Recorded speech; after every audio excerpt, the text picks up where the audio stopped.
Hello and welcome to Bostic's Guide to everything you always wanted to know about axis pedals but were afraid to ask. I'm going to try and cover most of the questions that get commonly asked on the various drum forums and whatnot, so let's go ahead and dive right in. First off, here's my Axis X longboard double pedal. It also has the E-kit attachments on it. Try and zoom in for it, it's kind of hard to see behind there. I'll get closer later once we start discussing that. And then we have an X longboard single with the E-kit on it, an X shortboard single, and then a regular A shortboard, and then the other A with the sonic hammer on it, and then my other X longboard. So, the main difference between the series, the A and the X, is the vary drive lever, which is right here. The X series doesn't have it, it just has the single fixed linkage. Whereas the A, what you can do is when you loosen the knob and slide it forward or backwards, it greatly adjusts the leverage of the pedal. Kind of hard to do with one hand.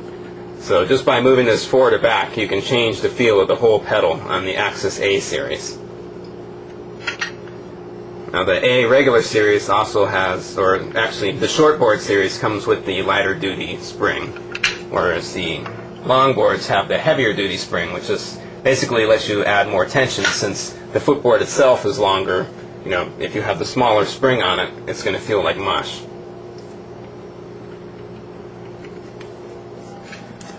Now what the sonic hammer does on the A series is it lets you adjust the beater attack and also lets you adjust the beater angle. Since the Axis pedals are fixed, you can only adjust the angle from right here. So there's two Allen screws right here that you loosen up, and then you can adjust the beater angle. But you can't really adjust the footboard height because it's fixed to the linkage. So by having the sonic hammer, if you loosen the screw right here, you can adjust this forward and backwards, which is basically your footboard height adjustment. And also on some setups I've seen, like if you have this all the way at the very bottom, it is possible to bottom out, where the bottom of this will hit the hoop clamp assembly. But if you have the sonic drive, the sonic hammer on here, it will prevent that from happening.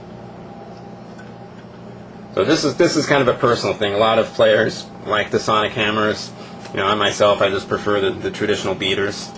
The traditional beaters is either the A that comes on the A, and the X is the marksman, and then they have the larger, what they call the wrecking ball. It's basically still a hard rubber beater, it's just larger.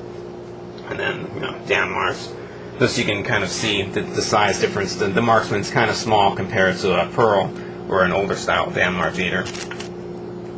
I'm kind of in between. I like the marksman and I also like the wood beaters just because it gives a nice solid punch. Now on the A's, the footboard angle is always going to be lower than the X's by default due to the nature of the vary drive lever. Since there's more mass here, it has it lower to the ground than on the X series. So if you want to have a higher footboard, but you still want to have the beater at the same angle, what you need to do is buy some of the toe risers that Axis sells. Basically just turn the pedal sideways, and you can mount the toe risers in between here to raise the height of the footboard without having to touch the beater angle. Now the X series, the footboard is already high to begin with since the drive lever is different. So I don't really have to change anything here, and the beater angle is perfect. On the X series shortboards, if you notice here, what I did is I put the footboard underneath the fixed linkage, which, that way I can lower it and to get a more comfortable foot height, since the X series, the shortboard is really high by default, and I and some other players that I know have had trouble playing with it. So this is a quick little solution, is to just put the footboard underneath it and then put some screws in from behind. Let's see, and then I use a couple lock nuts there to hold it in place. Okay, so let's go over the double pedal setup right now. Basically, the double pedal setup connects to the top via the C joint, and then on the bottom there's an extra piece right here. Axis provides with a couple longer screws to attach that on there, because the spring assembly goes here. So when when it's out of the box, it just looks something like this, and then here is the actual connecting rod. You use the two screws right here that go on top to attach to the primary pedal. You can see that right there. And then of course just, set it up to however far you want apart.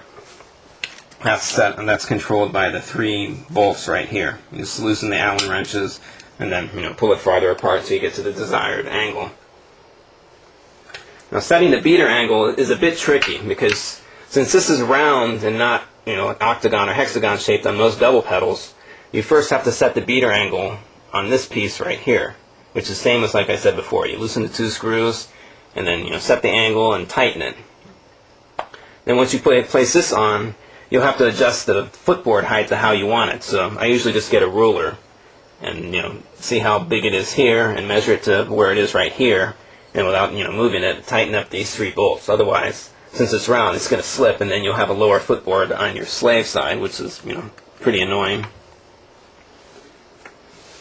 Okay, let's go over the E-kit triggers now. So what the E-kits allow you to do is actually trigger from the pedal itself without having to have a hoop-mounted trigger on your bass drums.